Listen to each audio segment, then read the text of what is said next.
యేసుక్రీస్తుల మీదకి నా వందనాలు. ఇదే వాక్య నిమిత్తము అపోస్తల కార్యములు 2వ అధ్యాయము 21వ వచనం చదువుకుందాము. అప్పుడు ప్రభువు నామను బట్టి ప్రార్థన చేయు వారందరూ రక్షణ పొందుదురు అని దేవుడు చెప్పుచున్నాడు. దేవునికి స్తోత్రం. హల్లెలూయా, హల్లెలూయా, ప్రైజ్ ది లార్డ్. షాలోమ్, మారనాథా. మీ అందరికీ నా హృదయపు లోతులో నుంచి ప్రత్యేకమైన వందనాలు తెలియజేస్తున్నాను. శాంతి టీవీలో ప్రతిరోజు ఉదయం 8 నుంచి 8:30 వరకు, సాయంకాలం 4 నుంచి 4:30 వరకు ప్రసారం అవుతున్నటువంటి ఈ కార్యక్రమానికి మిమ్మల్ని అందరినీ ప్రేమపూర్వకంగా ఆహ్వానిస్తున్నాను. మీరు అడగొచ్చు, ఉదయం 8 నుంచి 8:30కు వచ్చింది కదా, మళ్ళీ 4 నుంచి 4:30 దాకా ఎందుకండి? రిపీటేషన్ అనే ఆప్షన్ మనకుంది. మొదటి నుంచి అదే టైంలో ఒకే రోజు 2 మెసేజ్ అంటే కొన్నిసార్లు ఉదయం వినదే సాయంత్రం స్పెషల్ మెసేజ్ కాదు. ఒక రోజుకి 2 మెసేజ్ ఇవ్వాలంటే మనకు ఉన్న ఆర్థిక వనరులు డబల్గా ఉండాలి. దీన్ని ఏదో ఒక రోజు మనం మార్చుకుంటే బాగుండేది, కానీ అదే రోజు వస్తుంది. అంటే కొన్ని గంటల గ్యాప్లో వస్తుంది.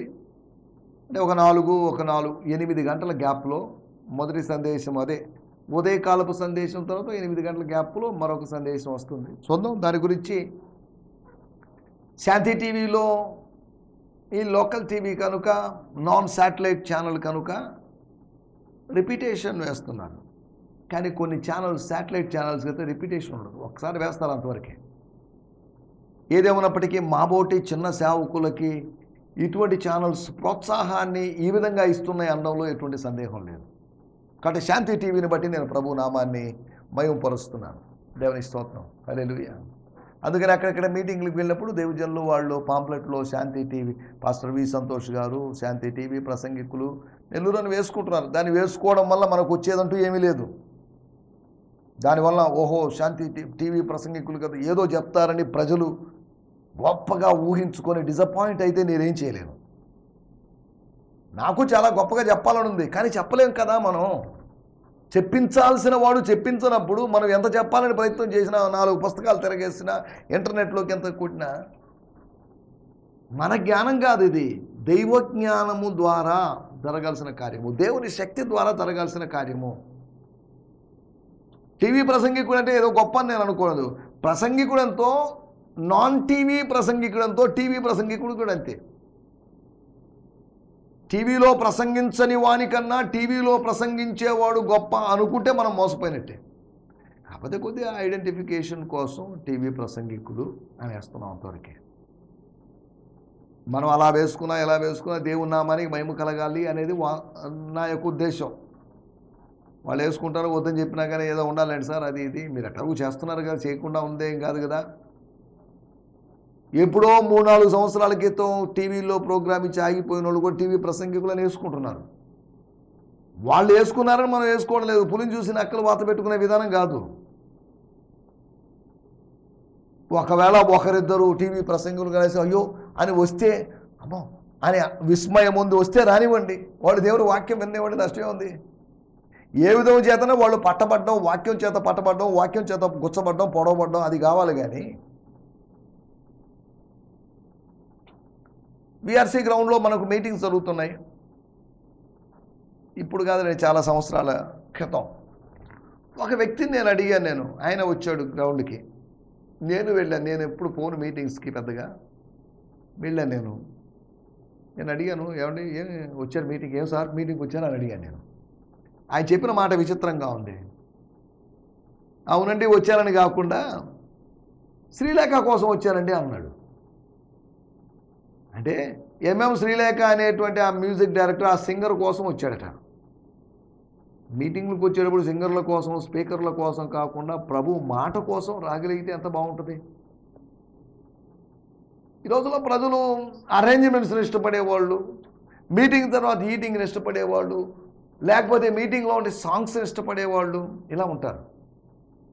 ఈ సాంగ్స్ అనేవి మెసేజ్ కోసం మనల్ని ప్రిపేర్ చేయడానికే. ఇలా ప్రిపేర్ చేసి మీరు దేవుని వాక్యం విని మీరు సంతోషంగా వెళ్ళాలి, దీవించబడి వెళ్ళాలి అనేదే ప్రాముఖ్యమైన ఉద్దేశం. సరే, దేవుని స్తోత్రం, హల్లెలూయా. ఇవన్నీ ఎందుకు చెప్తున్నానంటే నేను మీ కుటుంబ సభ్యుడు అన్నట్టుగా ఫీల్ అయిపోయి కొన్ని పర్సనల్ విషయాలు ఇవన్నీ షేర్ చేస్తున్నాను. సాధారణంగా కొంతమంది టీవీ స్పీకర్లు, చాలామంది టీవీ స్పీకర్లు ఎటువంటి విషయాలని, ఎటువంటి ప్రాక్టికల్ విషయాలని మాట్లాడరు.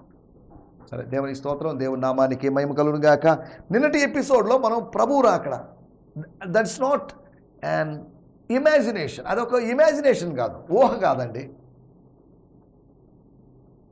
ఆయన వస్తాడని వీళ్ళందరూ ఎదురు చూస్తున్నారు, ఆయన రాడు అని కొంతమంది అంటున్నారు. మనల్ని బత్తాయిలు అని, గొర్రెలని పిలిచేవాళ్ళు. మనము బత్తాయిలము గొర్రెలము అన్నా కానీ మనం ఏదో ప్రయోజనకరమైన వాళ్ళం అని అర్థం. కానీ వాళ్ళు అలా కాదు కదా, బత్తాయిలు కాని వాళ్ళు, గొర్రెలు కాని వాళ్ళు.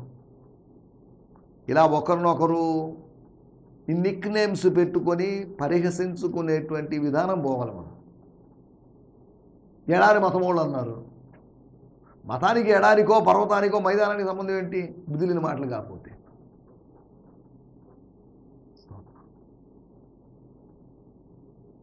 మతము ఎడారిలో పుట్టిండొచ్చు, కానీ దాని మతాన్ని ఆచరించే వాళ్ళు ఎడారి వాళ్ళనే కాదు అనడానికి వీల్లేదు. మతం ఎక్కడ పుడితే నీకేంటి, మతంలో విధానం ఏంటి, మతంలో సిద్ధాంతం ఏంటి అనేది ప్రాముఖ్యమే. కానీ మతం ఎక్కడ పుట్టడం, నీ పర్వతాల్లో పుట్టిన మతం కావచ్చు. ఇప్పుడు ఎక్కడ పుట్టిన మతం గొప్పది అనేది కాదు, ఆ మతాన్ని ఆచరిస్తున్న వారిని బట్టి ఆ మతం యొక్క గొప్పతనం బయటపడుతుంది. నేను నిన్న మొన్న ఎపిసోడ్లో కూడా చెప్పాను. అలనాడు గ్లాడిస్ స్టెయిన్స్ చెప్పినటువంటి ఆ కొటేషన్ వల్ల క్రిస్టియానిటీ యొక్క గ్రాఫ్ పెరిగింది. ఎంత క్రూరంగా భర్తని బిడ్డల్ని చంపినప్పటికీ కూడా యేసు నేర్పించినట్లుగా మేము క్షమిస్తున్నాం, వాళ్ళని క్షమించండి అని చెప్పాడు. అలాగే జెసికా గారు అనగా ప్రవీణ్ పగడాల గారి భార్య, వారు చెప్పిన మాట కూడా ఎంత అద్భుతం. ఆ స్థానంలో మీరో నేను అంటే అంత క్షమించలేం మనం. 2 రోజుల క్రితం ఎవరో ఫేస్బుక్లో పోస్ట్ పెట్టారు, తండ్రి వీరేమి చేస్తున్నారో వీరు ఎరుగుదురు గనుక వీరిని క్షమించవద్దు అని. యేసుప్రభు చెప్పిన మాట, తండ్రి వీరేమి చేస్తున్నారు వీరు ఎరుగురు కనుక వీరిని క్షమించమని యేసుప్రభు చెప్పిన కొటేషన్. కానీ దాన్ని కాస్త మార్చి తండ్రి వీరేమి చేయుచున్నారు వీరు ఎరుగుదురు గనుక వీరిని క్షమించవద్దు అని పెట్టేసరికి కొంతమంది లైక్స్, వెరీ గుడ్ అండి, బాగా చెప్పారండి, బాగా చొరకేశారండి, అదండి ఇదండి అంటున్నారు. చూసారా? ఎందుకు చెప్తున్నానంటే ప్రభువు చెప్పిన మాటలను మనం అపార్థం చేసుకుంటున్నప్పుడు దానికి ప్యారడీగా, దానికి సమాంతరమైనటువంటి మరో మాటను కనుగొని, ప్రభువు చెప్పిన మాటకి ఆ ఫేస్బుక్ పోస్ట్కి ఎంత వ్యత్యాసం ఉందో చూడండి. క్షమించడం క్షమించకపోవడం అనేది ప్రభువు యొక్క, దేవుని యొక్క వ్యక్తిగతమైన తీర్మానమే. దాని గురించి దానిలో మనం జోక్యం చేసుకోవాల్సిన అవసరం లేదు. ప్రభువు బిడలమైన మనం క్షమించేవాళ్ళు. క్రైస్తవత్వం యొక్క గొప్ప లక్షణం క్షమాపణ. దేవుని స్తోత్రం, హల్లెలూయా. జాగ్రత్త. అందుకనే మితిమీరి యూట్యూబ్లు వాటిలో చూడొద్దు, వాటి వలన టైం వేస్ట్ తప్ప ఏముండదు. నిన్నటి ఈ ఎపిసోడ్లో మనం ప్రభువు రాకడ అంటే, ప్రభువు రాకడలో సూచక్రియలు జరుగుతున్నాయి. రెండవది రక్షించబడడం జరుగుతుందని, మూడవది సువార్త ప్రకటన జరుగుతుందని, సత్య సువార్త ప్రకటన జరుగుతుందని. అంటే దాని అర్థం నకిలీ సువార్త ప్రకటన కూడా జరుగుతుంది. సత్య సువార్త ప్రకటన కన్నా నకిలీ సువార్త ప్రకటన ఎక్కువ జరుగుతుంది కాదా? అబద్ధం తక్కువ చెప్పబడినప్పటికీ ఎక్కువగా విస్తరిస్తుంది. సత్యం ఎక్కువ చెప్పబడినప్పటికీ కూడా ఎక్కువ దూరం వెళ్ళలేకపోతుంది. మత్తయి సువార్త 27వ అధ్యాయంలో లేదా 28లో బహుద్రవ్యం ఇచ్చారు వాళ్ళకి, అబద్ధాన్ని వ్యాపింపచేయమని. అబద్ధాన్ని వ్యాపింపచేయడానికి ధనం అవసరమైతే సత్యాన్ని వ్యాపింపచేయడానికి కూడా ధనం కావాలి. ఎక్కడి నుంచి ధనం? విదేశీ ధనం అని కాదు, స్వదేశీ ధనం కావాలి. విశ్వాసులు ధనము ఇచ్చేవారుగా తయారు కావాలి. మా స్థానిక సంఘంలో ఆదివారం వచ్చేటువంటి కానుకల గురించి నేను ఆలోచించాను. వీళ్ళ దాతృత్వం, ధారాళత్వం ఎలా ఉంది? వచ్చేటువంటి కానుకలను చూసినప్పుడు నాకు అర్థమైంది యావరేజ్న ఒక మనిషి 50 రూపాయలు మాత్రమే వేస్తున్నాడు. అమెరికాలో ఒక క్రిస్టియన్ 50 లేదంటే $100 వేస్తున్నాడు. $50 అంటే ఇంచుమించు 3,000 చిల్లర రూపాయలు వేస్తున్నాడు. కానీ ఇండియాలో 50 రూపాయలు వేస్తున్నాడు. ఇండియాలో వేసిన దానికన్నా ఒక 7 రెట్లు అధికంగా అమెరికాలో వేస్తున్నాడు. సరే, వాళ్ళ ఆర్థిక నిధులు వేరు, మన ఆర్థిక నిధులు వేరు అని మనం చెప్పచ్చు. నేను ఇవన్నీ ఎందుకు చెప్తున్నానంటే దాతృత్వం పెరగాలి అని చెప్పడం కోసమే. సువార్త ప్రకటించబడాలి. అది అంత సులభమైన విషయం కాదు. సువార్త ప్రకటించడానికి సేవకులు, సువార్థికులు లేవాలి. సువార్థికులు లేచి వాళ్ళు వెళ్ళాలి అంటే వాళ్ళు పంపబడాలి. వాళ్ళు పంపబడాలంటే వాళ్ళ చేతిలో ఏదైనా పైసలు ఉంచాలి. మీరు కాలినడకన వెళ్ళిపోండి, ఇక్కడ నుంచి కన్యాకుమారి వెళ్ళిపోండి, ఇక్కడ నుంచి కాలినడకన దుబాయ్ వెళ్ళిపోండి, ఇక్కడ నుంచి మీరు కాలినడకన కాశ్మీర్ వెళ్ళిపోండి అని చెప్పలేము. చూసారా? కాబట్టి సువార్త ప్రకటన అనేది వెల చెల్లించాల్సిన విషయం. మేము ఇంటి దగ్గర నుండి ప్రార్థన చేస్తామండి అంటున్నంత మాత్రం సువార్థీకరణ జరగదు. ప్రార్థన చేయాలి, కానీ పైసలు ఇచ్చి ప్రార్థించి పంపించాల్సినటువంటి అవసరం ఉంది. దేవుని స్తోత్రం. తర్వాత తీర్పు దినమని, తీర్పు జరగబోతుందని, జరగబోవడం కోసం ఆ దినము కోసం ఒక మనిషిని, ఆ దినాన్ని నిర్ణయించాడు. ఆ దినము కొరకైన ఒక మనిషిని నిర్ణయించాడు. ధవళవర్ణ సింహాసనము దగ్గర జరిగేటువంటి తీర్పు కోసం, బేమా సీట్ అని చెప్పబడిన ఆ సీట్ దగ్గర జరిగే తీర్పు కోసం తిరిగి లేచినటువంటి యేసు అనేటువంటి ఒక వ్యక్తిని నిర్ణయించాడు దేవుడు. సరే, దేవుని స్తోత్రం. హల్లెలూయా. వీటి గురించి మనం నిన్న మాట్లాడుకున్నాం. రండి ఈ సమయంలో ఈ దినం కొరకే ఏర్పాటు చేయబడిన లేఖన భాగం అపోస్తల కార్యములు 2వ అధ్యాయము 21వ వచనం. ప్రభునామమును బట్టి ప్రార్థన చేయు వారందరూ రక్షణ పొందుదురు అని దేవుడు చెప్తున్నాడు. అప్పుడు అంటున్నప్పుడు ఏదో ఒక రోజు ఉదయం అని కాదు, మధ్యాహ్నం అని కాదు, తెల్లవారుజామని కాదు, 4 గంటలని కాదు. అప్పుడు అంటున్నప్పుడు పై వచనాలు చదివితే మనకు అర్థమవుతుంది. అప్పుడు ప్రభువు నామమును బట్టి ప్రార్థన చేయు వారందరూ రక్షణ పొందుదురని దేవుడు చెప్పుచున్నాడు. ఏంటండి? దేవుడు చెప్తున్నాడట. 17వ వచనంలో ఏమని రాయబడింది? దేవుడు చెప్తున్నాడని కాదు, యోవేలు చెప్పిన సంగతి ఇదే అని చెప్పి ఈ చివరికి వచ్చేసరికి దేవుడు చెప్తున్నాడు. అంటే యోవేలు చెప్తున్నాడా, దేవుడు చెప్తున్నాడా, ఏది కరెక్ట్ అండి అని అడిగితే యోవేలు ద్వారా దేవుడు చెప్తున్నాడని అర్థం చేసుకోవాలి. దేవుడు పరోక్షంగా మాట్లాడుతున్నాడు. అంటే ప్రత్యక్షంగా మాట్లాడతాడు. కానీ తన ప్రజలతో మాట్లాడినప్పుడు ఆయన పరోక్షంగానే ప్రవక్త ద్వారా మాట్లాడాడు. 1వ అధ్యాయంలో యోవేలు గ్రంథంలో వాళ్ళ పసర పురుగులు లేకపోతే రకరకాల పురుగులు మిడతలు వచ్చి వాళ్ళ ఆహారం తిని వాళ్ళు ఆర్థికంగా దెబ్బతినిపోయారు. దాని ఫలితంగా ఆత్మీయంగా కూడా దెబ్బతిన్నారు. అటువంటి ప్రజలను ఉద్దేశించి మీరు ఆత్మను పొందండి, ఆత్మ కుమ్మరింపు వస్తుందని చెప్పాడు. మాకు కావాల్సిన ఆత్మ కుమ్మరింపు కాదు, మాకు ఆహారం కావాలి. మాకు మాంసం కావాలి అని అడిగినప్పుడు మాంసాన్ని ఇచ్చాడు దేవుడు. దానికి ముందుగా మోషే మీద ఉన్నటువంటి అదే ఆత్మ లేకపోతే 70 మంది పెద్దల మీదకి ఆయన కుమ్మరించాడు. భౌతికమైన వాటిని అడుగుతున్నప్పుడు కేవలం భౌతికమైనవే కాకుండా ఆత్మ సంబంధమైనవి కూడా ఆయన ఇస్తాడు. దేవుని స్తోత్రం. హల్లెలూయా. మనం ఆలోచిస్తున్న విషయాల్లోకి వచ్చేద్దాం. ప్రభు నామములో ప్రార్థన చేయు వారందరూ రక్షణ పొందుతారు. నేను చదువుతున్నాను బ్రియాన్ సిమ్మన్స్ గారి తర్జుమాలోంచి 2వ అధ్యాయము 21వ వచనం. But everyone who calls on the name of the Lord will be saved. Aramaic can be translated. Aramaic ఇలా తర్జుమా చేయొచ్చు. Whoever calls on the name of Jesus as the Messiah will receive life. అరామిక్లో ఉన్న తర్జుమా ఏంటి అంటే ఎవరైతే యేసునామాన్ని Messiah నాముగా, యేసును మెస్సియాగా గుర్తించి పిలుస్తారో లేతే ప్రార్థిస్తారో మొరపెడతారో దే విల్ రిసీవ్ లైఫ్. వాళ్ళు జీవాన్ని పొందుకుంటారు. అరామిక్లో ఇతడును అబ్రహాము కుమారుడే, నేడు ఇంటికి రక్షణ వచ్చింది, నేడు ఇంటికి రక్షణ వచ్చింది అన్న చోట అక్కడ లైఫ్ అనే మాట ఉపయోగించారు. రక్షణ అంటే జీవితం, జీవం. రక్షణ అంటే నిర్జీవం కాదు, రక్షణ అంటే దైవికమైన జీవం. దైవికమైన జీవం మనలో ప్రవేశించింది, నూతన జీవం మనలో ప్రవేశించింది. అందుకని మనం నూతనంగా నడుస్తాం, నూతనంగా ఆలోచిస్తాం, నూతనంగా మాట్లాడతాం. సరే, దేవుని స్తోత్రం, హల్లెలూయా.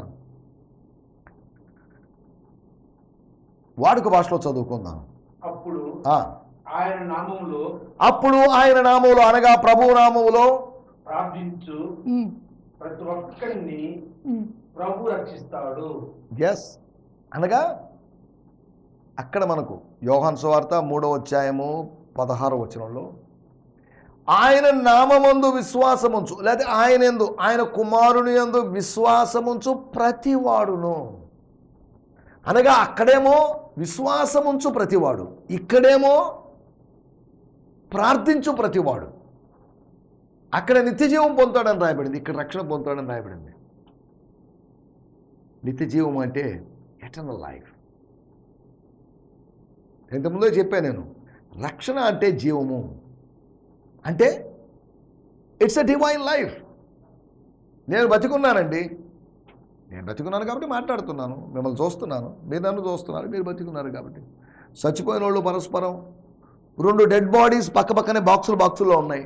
ఓహో, ఇవి 2 డెడ్ బాడీస్ కాబట్టి డెడ్ బాడీస్ శవాలు మాట్లాడుకునే అవకాశం లేదు. సజీవులు మాట్లాడుకుంటారే కానీ శవాలు మాట్లాడుకునే అవకాశం లేదుగా.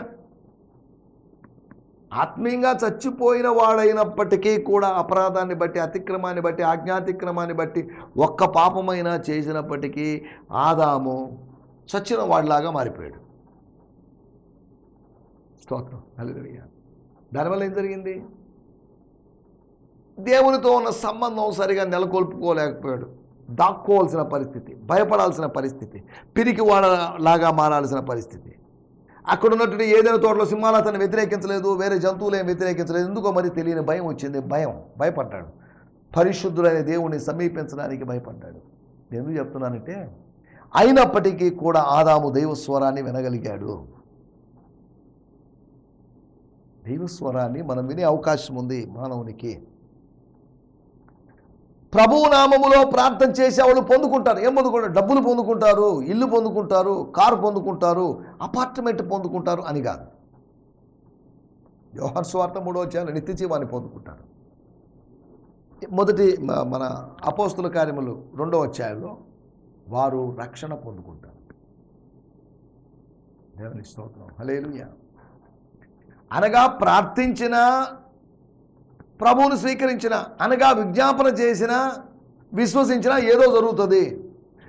అలాగైతే విశ్వాసాన్ని బట్టి ఏదో జరిగింది, విజ్ఞాపనను బట్టి ఏదో జరిగితే విశ్వసించి విజ్ఞాపన చేస్తే ఏం జరుగుతుంది? 2 విడివిడిగా ఆ పని చేసినప్పుడు ఏదో జరిగింది, ఈ పని చేసినప్పుడు ఏదో జరిగింది.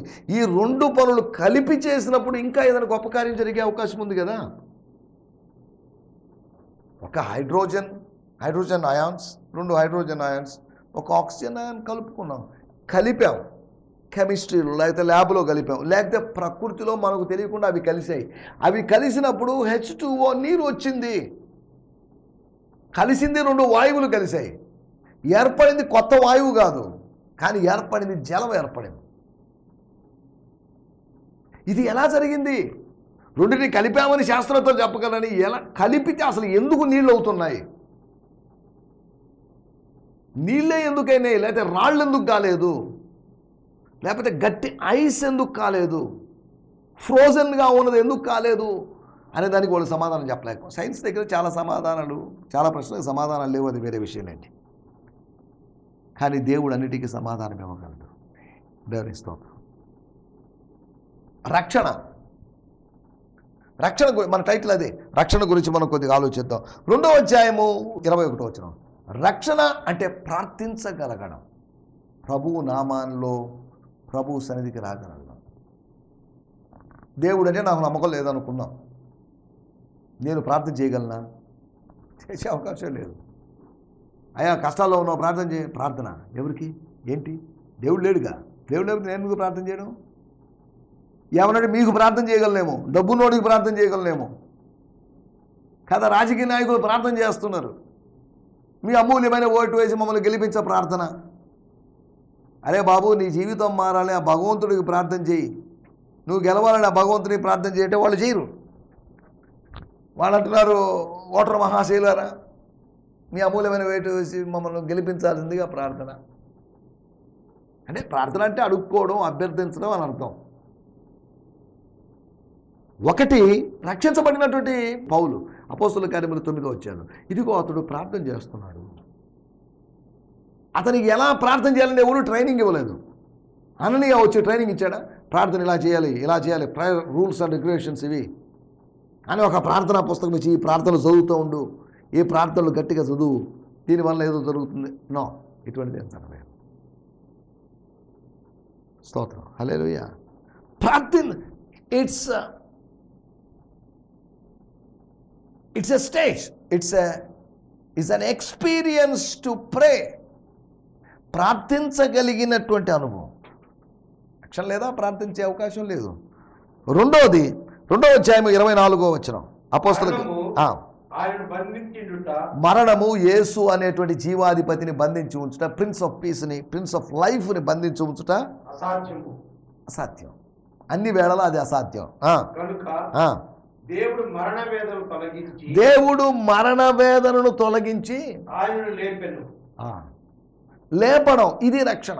ఉద్ధరించడం, లిఫ్ట్ చేయడం ఇది రక్షణ. మరణమును తొలగించడం రక్షణ.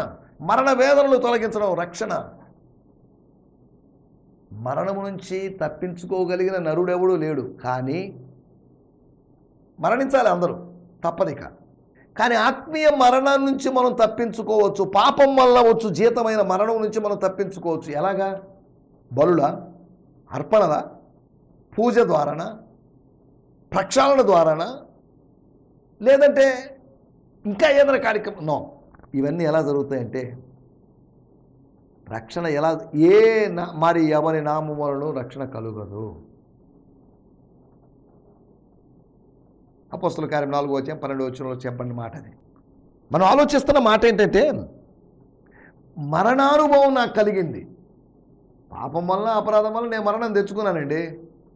ఈ మరణం ఎవరు తొలగించాలి? మరణాధిపతి కాదు, కానీ జీవాధిపతి మరణాన్ని తొలగించాలి. మరణాధిపతి జీవాన్ని తొలగిస్తాడు. వాడు మనలో ఉన్న పరిశుద్ధతను తొలగిస్తాడు. ప్రభువు మనలో ఉన్నటువంటి అపవిత్రతను తొలగిస్తాడు. వాడు మనలో ఉన్న వెలుగును తొలగిస్తాడు. ప్రభువు మనలో ఉన్నటువంటి చీకటిని తొలగిస్తాడు. స్తోత్రం. మనం ఇక్కడ ఆలోచిస్తున్న మాట రక్షణ అనే దాని గురించి మనం కొద్దిగా బ్రాడ్గా ఆలోచించడానికి ప్రయత్నం చేస్తున్నాం. రక్షణ అంటే ప్రార్థించగలగడం. ప్రార్థిస్తే రక్షణ వస్తుంది. కానీ రక్షింపబడ్డాము అన్నానికి గుర్తు ప్రార్థన. కేవలం ఒకే ఒక గుర్తు అని నేను అనలేదు, ఉన్నటువంటి కొన్ని గుర్తుల్లో ఒక గుర్తు. రెండవది మరణ వేదనలు తొలగించబడ్డం, అనగా రెండవ మరణం అనే దానికి అధికారం లేకుండా ఉండడం. మూడవ అనుభవం మనం కొద్దిగా ఆలోచిస్తే రక్షణ గురించి అర్థం చేసుకోవడానికి 2వ అధ్యాయం 40వ వచనం. ఇంకను అనేక విధమైన మాటలతో సాక్ష్యం ఇచ్చి మీరు మూర్ఖులకు ఈ తరం వారికి వేరే రక్షణ పొందుడని వారిని హెచ్చరించాను. రక్షణ పొందుడి ఎలాగా? రక్షణ పాత్రను చేతపుచ్చుకొని యెహోవా నామములో ప్రార్థన చేయడానికి కాదు, రక్షణ పొందాలి. ఎలా? మూర్ఖులైన ఈ తరము వారికి వేరుగా ఉండి వాళ్ళతో కలిసి ఉంటే రక్షణ పొందలేము. ఎందుకంటే దుష్ట సాంగత్యము మంచి నడవడికను చెరుపును. మనం మంచోళ్ళు కావచ్చు, అవతల వ్యక్తి చెడ్డ వ్యక్తితో స్నేహం చేసినప్పుడు. మద్యపు అలవాటు లేని వ్యక్తి తన స్నేహితులతో వెళ్ళాడు. వాళ్ళు అన్నారు, నాకు అలవాటు లేదండి, నేను రాను అన్నాడు. ఇతను, నువ్వు తాగొద్దయా బాబు, నువ్వు రా, మాకు కంపెనీగా కూర్చో, మాతో మాట్లాడుతున్నాను అన్నాడు. ఇప్పుడు మేము తాగుతున్నావు, నువ్వు తాగకపోతే బాగుండదు కదా. నేను అదే చెప్పాను కదా, తాగనని చెప్పాను కదా. సరే నువ్వు డ్రింక్ తాగు, థమ్స్అప్ తాగు, ఇంకోటి ఏదో తాగు అని చెప్పాడు. సరే ఇదే మామూలుగా నేను మద్యం తాగడం లేదు, వాళ్ళు ఏదో మద్యం తాగుతున్నారు, మేమందరం కలిసి ఏదో సంథింగ్ జరుగుతుంది, స్నేహం జరుగుతుంది, స్నేహానికి అభ్యంతరం కలగడం లేదు అని ఆ కూల్ డ్రింక్ తాగడం ఆరంభించాడు. క్రమంగా కూల్ డ్రింక్లో మద్యం పోయడం వాళ్ళు ఆరంభించారు. మద్యానికి తాను తెలియకుండా అడిక్ట్ అయిపోయాడు, బానిస అయిపోయాడు. అక్కడికి పోకుండా ఉంటే ఆరంభంలోనే కట్ అయ్యిండదుగా. అక్కడికి వెళ్ళాడు, అక్కడికి వెళ్ళడం కాకుండా కూల్ డ్రింక్ తాగడం ఆరంభించాడు. కూల్ డ్రింక్ తాగడం కాకుండా మెల్లగా అలవాటు పడ్డాడు. కొద్దిగా మేము తాగినంత తాగొద్దు, మేము ఫుల్ తాగుతాం, ఫుల్ బాటిల్ తాగుతాం, లైట్గా తీసు కంపెనీ. మెల్లగా కాంప్రమైజ్ అయిపోయి రాజీ పడి అతను తాగుబోతుగా మారిపోతున్నాడు. సరే, మనం వీటిలోకి వెళ్ళలేదు. నేను ఎందుకు చెప్తున్నానంటే, వేరుగా ఉండండి అంటే చెట్టు యొక్క వేరులాగా ఉండమని, సెపరేటెడ్, బీయింగ్ సెపరేటెడ్. మూర్ఖులైన వారికి దూరంగా ఉండండి, దుష్టునికి దూరంగా ఉండండి అని చెప్పినట్లుగా. అదే వాళ్ళు వస్తున్నప్పుడు దూరం పెరగాలని ఓ టేప్ తీసుకుని కొలుచుకొని, అమ్మో చాలా దూరం ఉండాలి, ఈ దూరం తక్కువే ఉంది అని దూరం పెంచుకోకపోవడం, దాని గురించి లిటరల్గానే మాట్లాడడం లేదు. వేరుగా ఉండడం అంటే సెపరేషన్. మీరు మూర్ఖులకు ఈ తరం వారి మధ్యలో ఉన్నారు, మీరు ఒక్క జనాంగం మధ్యలో ఉన్నారు, మీరు బయటకు వచ్చేసండి. Come out of this Babylon. ప్రకటన 18:4 ఉన్నట్టుగా ఈ బబులోన్లోంచి, మహావేశ్యలో నుంచి మీరు బయటకు వచ్చేసేయండి. దేవుని స్తోత్రం. రక్షణ గురించి మనం ఆలోచిస్తున్నాం. ప్రార్థించగలగడం, మరణ వేదనలకు తొలగించబడడం, వేరుగా ఉండడం. తర్వాత అపోస్తుల కార్యం 2:46 మనం గమనించినట్లయితే, వారు ఏకమనస్కులై ప్రతి దినము దేవాలయంలో తప్పక కూడుకొనుచు, ఇంటిట రొట్టె విరుస్తూ, దేవుని స్తుతించుచు, ప్రజలందరి వలన దయ పొందిన వారై. దేవుని స్తోత్రం. 46లో రాబడి చివరి మాట, మరియు ప్రభువు రక్షణ పొందుతున్న వారిని అనుదినము వారితో చేర్చుచుండెను. రక్షణ పొందుతున్నవారు ఎలా పొందారు? వాళ్ళు వాక్యాన్ని వినడం వల్ల పొందారు. విశ్వసించిన వారితో కలిశారు, ఒక సహవాసం ఏర్పరచుకోగలిగి ఉండడం, పరిశుద్ధులతో సహవాసం ఏర్పరచుకోగలిగి ఉండడం, ప్రభువును విశ్వసించిన వారితో ఏకం కావడం లేదా సహవాసించడం. నీ యవనేచ్చల నుంచి పారిపోయి ప్రభునామంలో ప్రార్థించే వారితో కలుసుకో. ప్రభునామములో విశ్వసించే వారిని, ఈయన ప్రభునామాన్ని విశ్వసించాడు, వారందరూ ప్రభునామాన్ని విశ్వసించారు, ఒక సహవాసం కలిగింది. దేవుని స్తోత్రం. కాబట్టి రక్షణ అంటే ప్రార్థించగలగడమని, మరణ వేదనలు తొలగించబడిన అనుభవం అని, వేరుగా ఉండేటువంటి అనుభవం అని, అంతేకాకుండా విశ్వసించిన వారితో కలుసుకునే అనుభవం అని మనం కొన్ని మాటలు చెప్పుకున్నాం. రక్షణ అనుభవంలో ముందుకు సాగడానికి ప్రభువు సాయం చేయనుగాక. ఆమేన్. ఈ సందేశము మీకు ఆశీర్వాదకరంగా ఉందని నమ్ముచున్నాము. ప్రార్థన అవసరతల కొరకు మమ్మల్ని సంప్రదించవలసిన మా చిరునామా గిద్యోన్ మిషన్ చర్చ్, 6వ వీధి, శాంతినగర్, నెల్లూరు 4, ఆంధ్రప్రదేశ్. పిన్ 524004. మా ఫోన్ నంబర్లు 7036443613 మరి ఒక నంబర్ 9392293010. మా ఈమెయిల్ ఐడి gfihmi2015@gmail.com. దేవుడు మిమ్మును ఆశీర్వదించునుగాక. ఆమేన్.